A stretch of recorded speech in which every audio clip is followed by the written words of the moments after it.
입춘이 지나오면 봄이 온다 했는데, 근데 이제 입춘 때 되면 이 동장군이 한 번 온다 그래요. 그래서 입춘 때 이게 장도 깨진다 하는 그런 말이 있다 그래요. 우리나라 말에. 여러분들 입춘추에 여러분 건강 조심하시고, 또 오늘도 귀한 말씀을 통해 또 하나님의 은혜가 우리 모두와 함께 하실 줄 믿습니다. 여러분, 예수님의 생애에서 가장 큰 사건은 무엇이라고 생각되십니까? 그러니까 예수님의 생애를 우리가 보면서 마리아 같은 경우는, 예수님의 어머니 마리아 같은 경우는 자신이, 천사가 찾아와서 처녀한테 너 아들 낳을 거야 그런 소리 들었을 때 얼마나 황당하기도 하고 이게 무슨 소린가 할 거예요. 근데 마리아는 이 하나님께서 자기에게 성령으로 잉태해서 참 구세주를 낳게 하신다. 이 세상을 구원할 구주가 나를 통해 낳는다 하니까 얼마나 큰, 마리아는 이 자기가 생각했을 때 얼마나 크게 자기의 인생에 가장 큰 사건이겠습니까? 여러분, 세례 요한 같은 경우는 세례를 베풀고 많은 사람들에게 하는데 어느 날 예수님이 자기에게 찾아와서 세례를 달라는 거예요. 그럼 예수님을 보니까, 이 세례 요한이 예수님을 보니까 보통 분이 아니시거든. 그래서 세례를 주고 예수님이 일어나실 때 성령이 비둘기같이 그에게 임하는 모습을 보고, 이 세례 요한은 성령이 비둘기같이 임하는 그분이 바로 하나님이 보내시는 너희들이 기다리는 구세주다. 이것을 알게 됐을 때 얼마나 큰 감동이 오겠습니까? 여러분, 우리가 이 복음서에 보면요, 그런 역사들이 많아요. 예수님을 만난 사람들 보면 그들의 일생에 있어서 가장 큰 사건으로 그들의 삶 가운데 있을 겁니다. 예수님의 제자들도 그렇고, 여러분, 예수님이 오병이어의 기적을 일으킨 그 자리에, 만약에 그 자리에 참석했던 사람들은 얼마나 큰 감동이 있었겠습니까?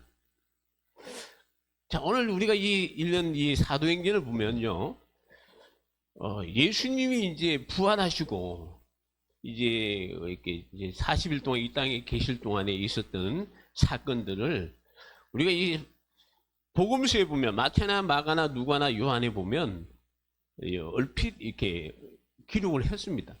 근데 이제 예수님이 성천하셨다 하는 말씀도 누가 같은 경우는 기록을 했는데, 그 위치는, 이 누가는 위치에 대해서 베다니 앞에서 성천하셨다 하는 말이 나와요.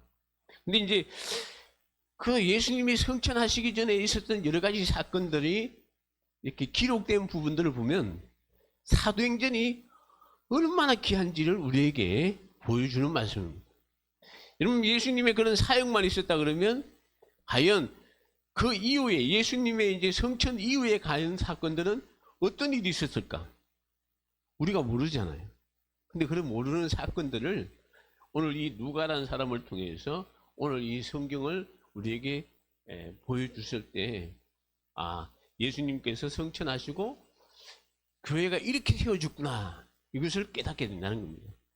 그러니까 여러분, 참 우리 성경의 이 성경 66권 가장 귀하지만 그 말씀들이 각각 우리에게 주는 그런 큰 이제 은혜가 오지만, 이 사도행전은요, 특별히 이 신약 교회가 어떻게 해서 행성이 되었고 또 어떻게 해서 그 교회가 지금까지 이루어왔는가, 이것을 보여주는 아주 귀한 말씀입니다. 그래서 여러분들이 이 사도행전을 읽어보면 뭐가 떠오르는가 하면, 이 사도들의 행적들이 눈에 선하게 보일 겁니다. 여러분들이 그렇게 보셔야 돼요. 그래서 예수님이 부활하실 때 제자들에게 이런 말씀을 그 예루살렘 그 감난산이라는 곳에서 하셨구나. 그것을 떠오를 때 여러분들이 참 은혜가 되고 또 그런 귀한 또 이제 체험적인 그런 삶을 살게 되는데요. 자, 여러분, 예수님이 이제 부활하시고 난 후에 제자들과 함께 40일 동안 이제 함께 하시면서 참 제자들에게 이제 마지막으로 당부를 하고 또 뭐 이렇게 말씀을 하시고 난 뒤에 우리가 지난 시간에 말씀을 봤습니다만 성천을 하셨잖아요. 여러분 제자들은 예수님의 공생애 동안 3년 동안 함께 하셨는데 3년 동안 지카들과 함께 지내시면서 늘 함께 하면서 여러분 예수님의 기적과 이런 여러 가지 그 무덤에서 이제 부활과 이렇게 하신 그런 모습들을 봤지만은 예수님은 막상 이 땅에 없다고 생각했을 때 제자들과 또한 예수님을 따르는 사람들이 받은 충격은 얼마나 클까요? 그럼 한번 생각해 보십시오. 그동안 3년 동안 따라다녔던 그분이 이제 자기들이 보는 앞에서 하늘나라 가신 거예요. 그럴 때 이 제자들에게는 또 예수님을 따르는 사람들은 얼마나 큰 충격이겠습니까? 현실적으로 생각하면 이제 예수님이 자기들 곁에 없으니까 이제는 그동안 예수님 3년 동안 따라다녔었는데 이제는 내가 할 길 가야 되겠다. 이렇게 생각할 수도 있었습니다. 안 그랬을까요? 예수님이 안 계신데 뭐 이제 예수님이 하늘나라 가시면 내가 하는 그 일터로 가야 되죠. 뿔뿔이 흩어져서 자신의 갈 길을 가면 되었고 예수님을 만나기 전에 했던 자기들의 일을 하면 됐을 것입니다. 그런데도 불구하고 그들은 그럴 수가 없었다는 겁니다. 왜냐하면 예수님의 마지막 분부 그것 때문에 그렇습니다. 성천하시기 직전에 남기신 말씀이 뭡니까? 예루살렘을 떠나지 말고 아버지께서 약속하신 것을 기다리라. 몇 날이 못 되어서 너희가 성령을 받을 것이다. 그리고 뭐죠? 오직 성령이 너희에게 임하시면 너희가 권능을 받고 예루살렘과 온 유대와 사마리아 땅끝까지 이르러 내 증인이 될 것이다. 주님의 그 한마디에 제자들은 또 그곳에 모인 사람들은 뿔뿔이 흩어진 것이 아니고 주님이 원하시는 그런 행동으로 옮기는 모습이 오늘 본문에 있는 말씀이에요. 자, 이제 예수님께서, 자, 그림을 한번 볼까요? 지도를 한번 보겠습니다. 네. 이게 뭐냐면, 감난산 정상에 있는 예수 성천교회입니다. 원래 이 성천교회를 지을 때, 저희에게, 이게 이제, 모스크, 그 이슬람에 가면 모스크 이렇게 있거든요. 원래는 저 지붕이 없었답니다. 지을 때. 왜냐하면 예수님이 성천하신 곳이기 때문에. 근데 이제 이슬람이 그것을 지배하면서 모스크를 만들었대요. 이슬람 예배당을 만들면서 거기에다 뚜껑을 덮쳤다 하는 그런 얘기가 나와요. 자, 그리고 그 다음 장면 한번 보세요. 보면 이게 그 안에 가면 저런 족적이 하나 있는데 예수님이 저기서 성천하셨다 막 이런 식으로 이렇게 한 표시를 해놓은 곳이 있다고 합니다. 뭐 그건 이제 하여튼 예루살렘 이렇게 감람산에서 성천을 하셨다는 거예요. 자, 그러면 성천하시고 그냥 흩어진 것이 아니고 제자들은 어떻게 했느니까 자 13절 우리가 12절부터 같이 한번 보겠습니다. 13절 상관절까지요. 시작. 제자들이 감람원이라 하는 산으로부터 예루살렘에 돌아오니 이 산은 예루살렘에서 가까워 안식일에 가기 알맞은 길이라 들어가 그들이 유하는 다락방으로 올라가니. 여기까지만 하겠습니다. 자, 여러분 제자들과 예수님을 이제 보낸 사람들이 뿔뿔이 흩어진 것이 아니고 주님의 말씀에 순종했다는 것입니다. 예수님의 성천을 본 후에 제자들의 반응이 바로 주님의 말씀에 온전히 순종했다는 거죠.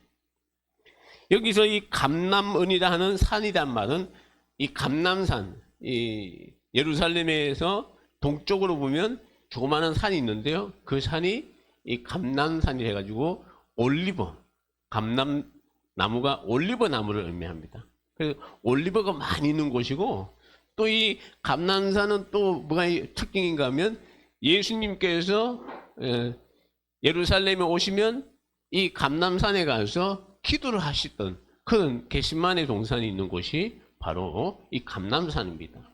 그리고 안식일에 알맞은 거리라는 것은 그 당시 유대인들은 안식일에 갈 수 있는 거리를 2,000규빗이라 했는데요. 2,000규빗이란 말은 우리나라 걸음으로는 이제 약 한 1.6km에서 한 2km 정도 되는 그런 거리입니다. 그러니까 참 아주 예루살렘에서 아주 가까운 곳이. 근데 여러분 제자들은요, 하늘로 올려주신 예수님을 본 이후에 예수님의 말씀대로 다시 걸음을 예루살렘으로 옮겼다는 겁니다. 자, 오면서 조금 전에도 말씀을 드렸지만 예수님이 이제 안 계시니까 자기들의 일터로 자기들의 삶의 자리로 갈 수도 있었음에도 불구하고 그들은 어디에 들렀다 온 것이 아니라 곧바로 자기들의 예수님 이제 마지막 만찬을 하셨던 곳이 마가의 다락방이라고 합니다. 그래서 이 마가의 다락방으로 함께 모이는 모습이 나와 있는데요. 여러분, 사실 예수님의 제자들은 대부분 갈릴리 사람들입니다. 그렇기 때문에 예수님이 사라졌으니까 갈릴리로 가는 것이 자연스러운 겁니다. 왜냐하면 지금 예루살렘에 계시고 지금 장소는 예루살렘이고 또 예수님의 성천을 본 사람들은 갈릴리 사람들이니까. 갈릴리 사람들은 어디 사람인가 하면 저 북쪽에 갈릴리 호수 근방에 있는 사람들이에요. 그러면 자기들이 그 자리에 가면 자기 집으로 가면 되는 겁니다. 근데 집으로 가지 않고 왜 예루살렘에 모여 있느냐? 그것은 다른 게 아닙니다. 예수님이 예루살렘을 떠나지 말아라고 했기 때문에 그 말씀에 순종했다는 사실입니다. 여러분, 예루살렘을 떠나지 말라 그러시죠? 근데 예루살렘 어디에 있으라고 이야기하셨나요? 장소는 이야기하지 않았습니다. 또한 여러분 언제까지 기다리라 라는 구체적인 얘기도 하지 않았습니다. 여러분 우리가 앞에서 말씀을 나눴지만 예수님이 제자들에게 예루살렘을 떠나지 말고 아버지께서 약속하신 것을 기다리라. 그래야면 몇 날이 못 되어서 너희가 성령으로 세례를 받는다 했거든요. 자, 예루살렘만 떠나지 말았는데 그런 장소적인 것도 말씀 안 했고 또 기간도 이야기하지 않았습니다. 참 우리가 이제 이 성경을 볼 때 우리 읽을 때 보면요, 좀 이렇게 시간적인 개념이 없어요. 뭐냐면 오늘 예수님이 이제 성천하시고 난 후에 성령이 오시기까지 기간은 우리는 이제 오순절이 예수님이 성령이 오실 때까지 한 열흘 동안 그들이 기다렸다. 그래서 오순절 날 왔다. 성령님이 오셨다. 우리는 이렇게 알고 있기 때문에 성경을 보면서 그런 감이 없어요. 그래서 여러분들이 성경을 읽으면 성령님이 금방 오셨구나 이렇게 생각할 수도 있어요. 근데 성령님이 금방 온 것이 아니고 우리는 그 당시에 이 예수님의 제자들이나 또 성령을 기다리는 사람들은 언제인지 기약이 없는 겁니다. 우리가 예수님이 재림을 하신다 그러죠? 언제 오십니까? 지금 예수님이 재림한다고 하신 지 몇 년 됐습니까? 여러분 예수님이 그 2000년 가까이 예수님이 오신다는 얘기만 들었지 언제인지는 알 수가 없어요. 근데 만약에 제자들이 그 당시에 예수님이 성천하시면서 성령님이 곧 오시니까 기다리려 했는데 언제인지는 알지는 못해요. 그러나 언제인지는 알지 못하지만 그 오실 때까지 기다렸다는 겁니다. 그게 뭐죠? 순종이라는 것입니다. 주님이 하라고 하신 대로 무조건 순종했다는 겁니다.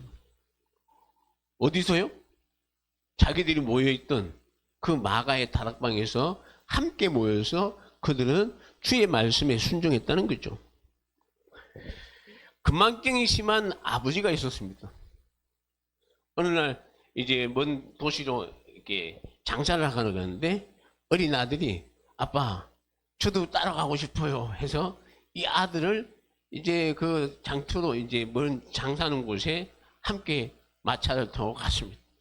그래서 그곳에 가서 이제 뭐 물건을 팔고, 너 잠깐 여기 있어. 내가 안에 들어가서 잠깐 이제 사업하는데 이야기하고 올게. 여기 잠깐 있어.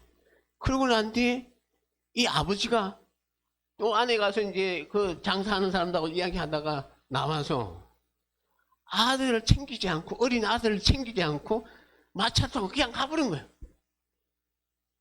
근데 이제 집에 가서 도착해서 이 아들이 아빠 잘 다녀왔어 이렇게 뛰어나와야 되는데 아들이 안 뛰어나오는 거예요. 그래서 여보 걔 어디 갔어? 내가 오늘 오면 오늘 반갑게 맞이해주는 우리 아들이 없네. 그랬더니 마누라 부인이 하는 말이, 여보 당신이 걔 데리고 갔지 않느냐.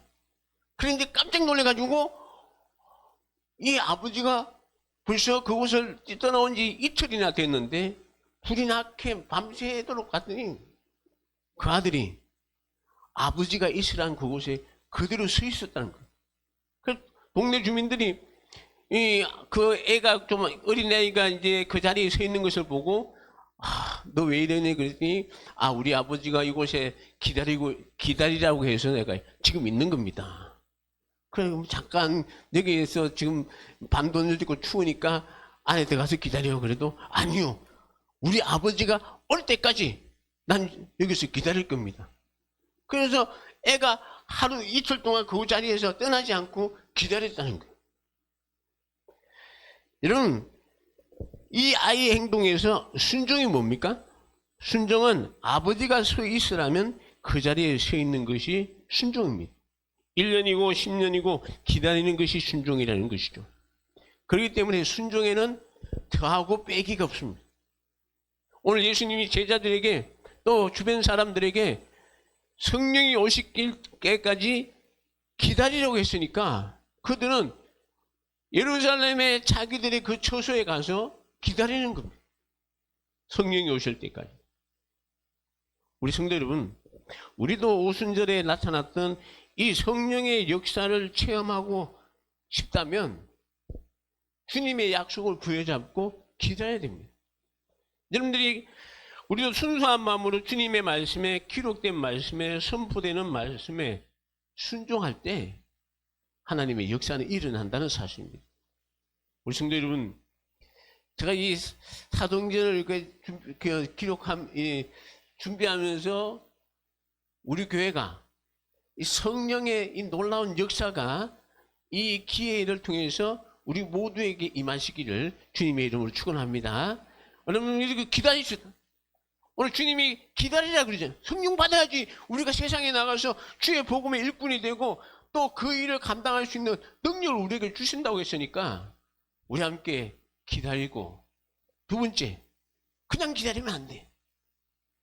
여러분 13절을 우리가 읽었던 부분 우리 한번 같이 13절에서 15절 우리 상반절까지 같이 보겠습니다. 시작.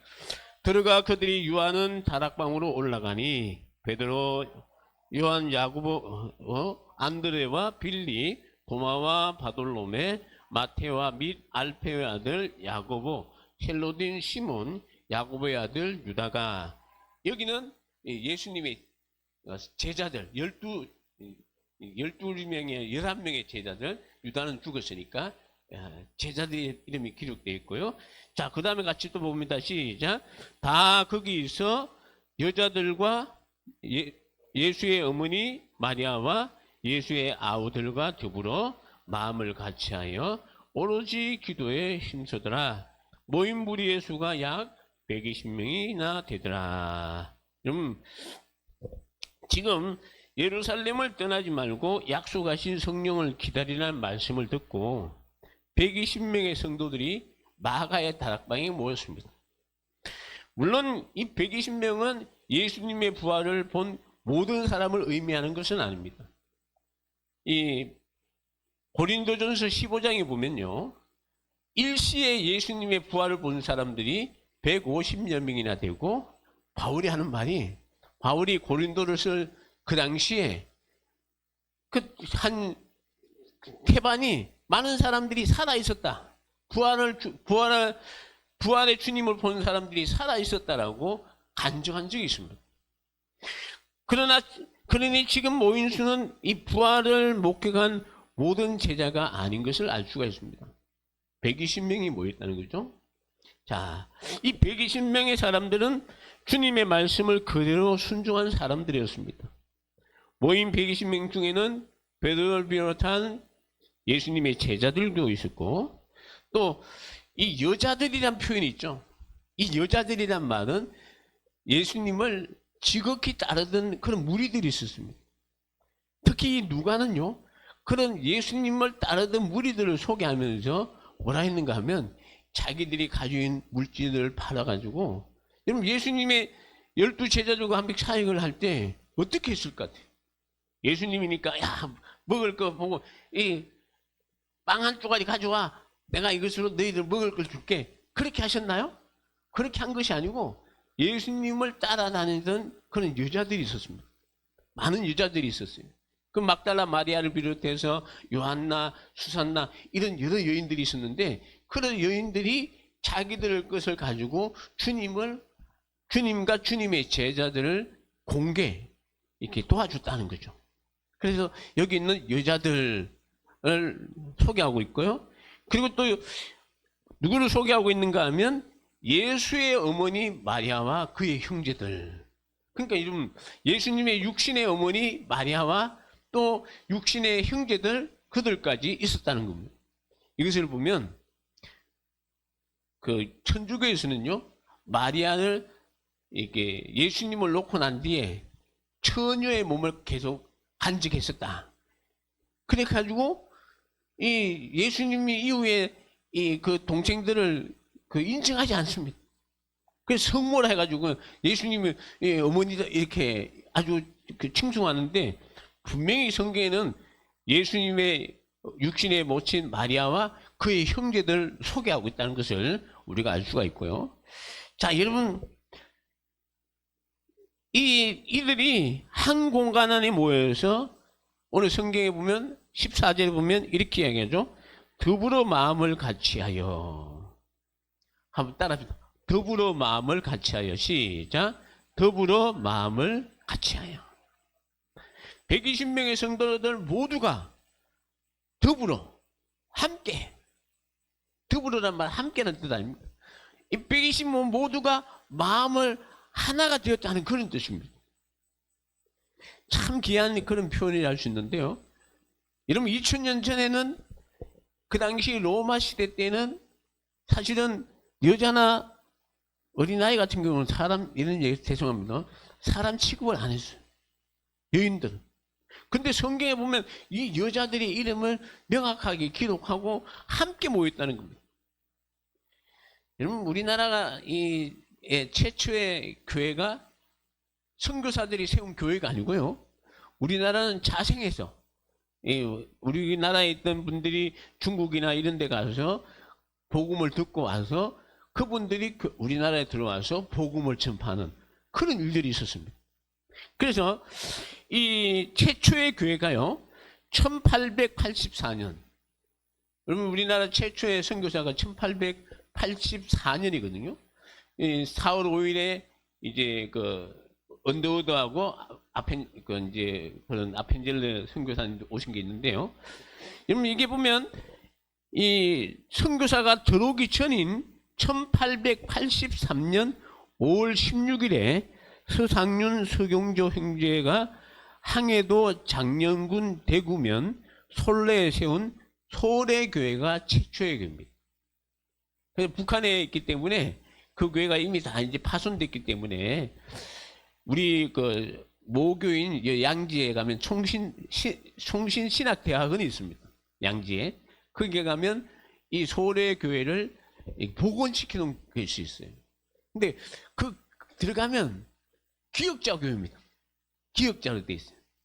이 기역자 이렇게 이 모서리 이렇게 점인 이제 보면 가운데 강대상이 있고 이 한편에는 여자석, 한편에는 남자석 이렇게 돼 있어요. 그 당시에는 보통 그렇게 돼 있고, 만약에 이제 건물을 짓면 가운데 이렇게 커튼을 쳐가지고 남자석, 여자석 이렇게 만들었다 그래요. 여러분들 그 신앙생활 이제 뭐 오래 하신 분도 아시겠지만 70년대 제가 알기로는 70년대 80년대까지만 해도 교회 가면 좌석이 있죠. 그러면 남좌석, 여좌석 이렇게 좌석이 옛날에 그렇게 있었어. 그래서 그런 사람들 기억나시죠? 옛날에 어릴 때 우리가 70년대 그때 80년대까지만 해도 남좌석, 여좌석 따로 있었습니다. 그래서 뭐 우리나라 유교 그 이제에 보면 아시죠? 남녀 7세 무동석이라 하는 그런 중통게임인데, 근데 2000년 전 처음 교회의 모습은 완전히 하나가 되겠다는 것입니다. 사도들과 성도들, 남자들과 여자들, 예수님의 가족과 보통 사람이 하나가 되었다는 것입니다. 그들이 같은 공간에 모여서 같이 먹고 교제하고 있었다는 겁니다. 참, 저는 이들이 성령이 오실 때까지 무엇을 했을까? 더불어 모여서 오늘 성경에 보면 오로지 기도하는 일에 힘썼다고 했어요. 그래서 이들이 그만 나가서 참 아니 먹고 살기 위해서는 뭔가 있어야 될 거 아니에요.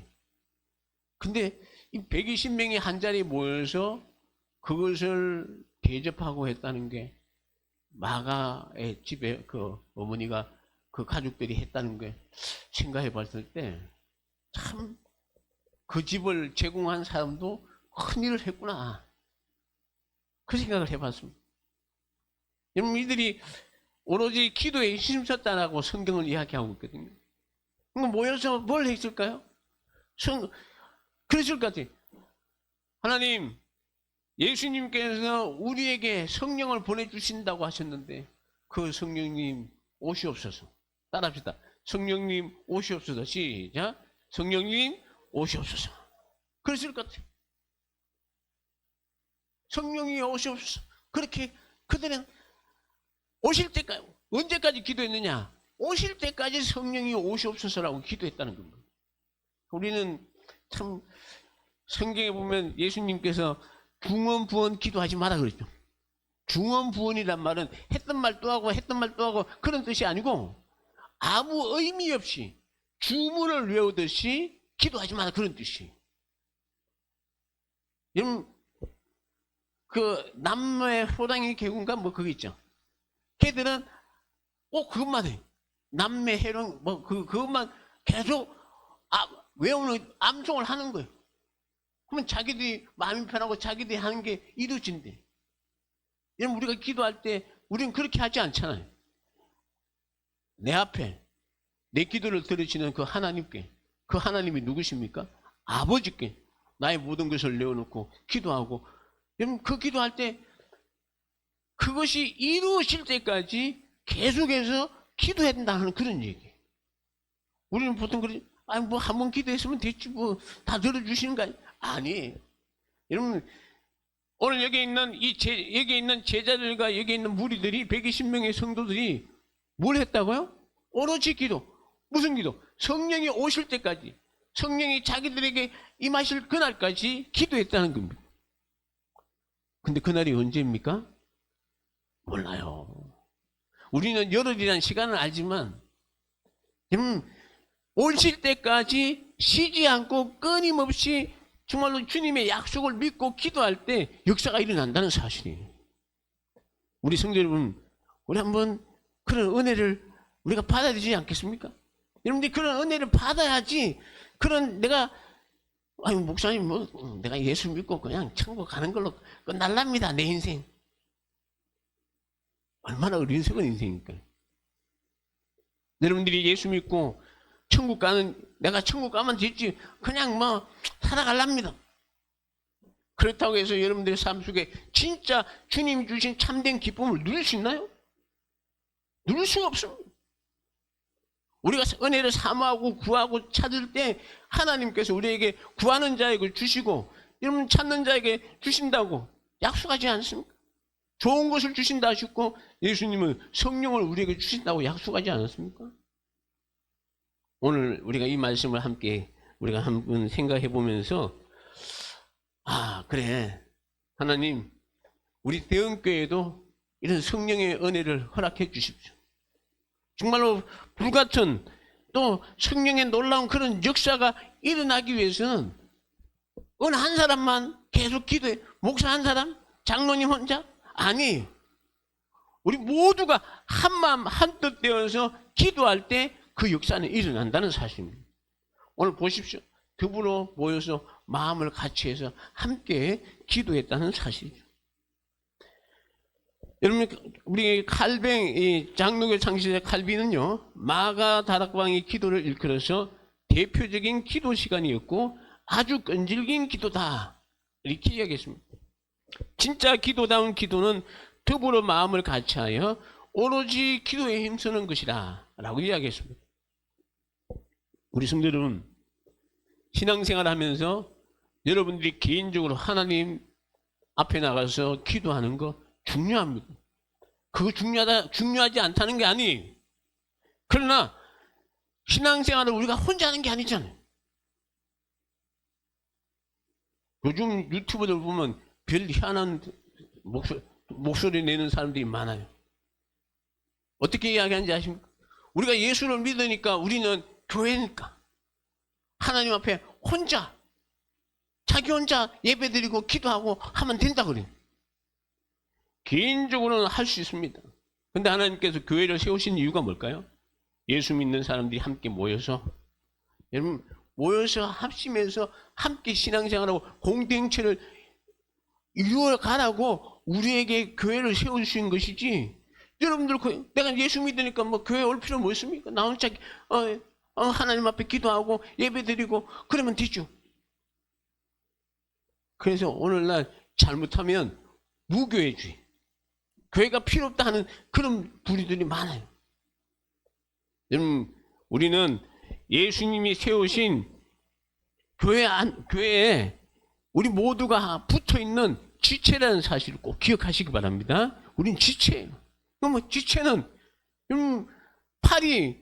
나는 자기 마음대로 이렇게 살아간다 그러면 그건 무슨 소용이 있겠어요? 여러분, 우리 함께 기도합시다.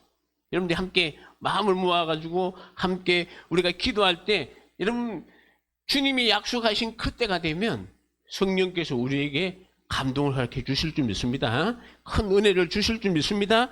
여러분, 예수님도 합심 기도에 대해서, 여러분, 마태복음 18장 19절에서 20절에 보면 너희 중에 두 사람이 땅에서 합심하여 무엇이든지 구하면 하늘에 계신 내 아버지께서 그들을 위하여 이루어지라. 두세 사람이 내 이름으로 모인 곳에는 나도 그들 중에 있다고 주님이 말씀하셨습니다.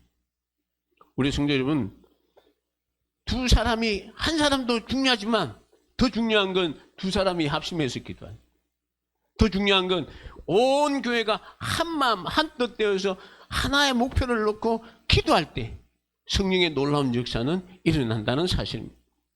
오늘 우리 교회가 오늘 주신 말씀처럼, 여러분, 예루살렘 이 마가의 다락방에 120명의 성도들이 오로지 마음을 같이 하여서 기도할 때 하나님의 놀라운 그런 성령의 충만한 역사가 일어난 것처럼, 오늘 저와 우리 모든 성도들이 한마음 한뜻 되어서 정말 기도할 때 성령의 놀라운 은혜를 우리 교회와 우리 모든 성도들에게 허락하여 주실 줄 믿습니다. 우리 기도하겠습니다. 은혜와 사랑이 많으신 하나님 아버지, 감사합니다. 오늘 예수님의 이제 말씀의 성천을 보고 예수님의 말씀을 따라 마가의 다락방에 모여서, 예루살렘을 떠나지 않고 마가의 다락방에 모여서 120명의 성도들이 마음을 같이하여 오직 기도함으로 성령의 간구를 오심을 기도하는 모습을 우리가 함께 보았습니다. 오늘 이 시간 기도하기는 하나님께서 오늘 우리 대원교회에도 이러한 오순절날에 있었던 놀라운 성령의 충만함을 허락해 주시고, 이 일을 위해서 우리 모든 성도들이 한마음 한뜻 되어서 기도하게 하셔서 정말로 하나님의 놀라운 그런 기적의 역사를 이룰 수 있는 우리 모든 성도들이 다 되게 하여 주옵소서. 지금은 우리 주 예수 그리스도의 은혜와 하나님 아버지의 극진하신 사랑하심과 성령님의 함께 하심이 우리 모든 성도들 머리 위에 이제부터 영원토록 함께 있을지어다. 아멘.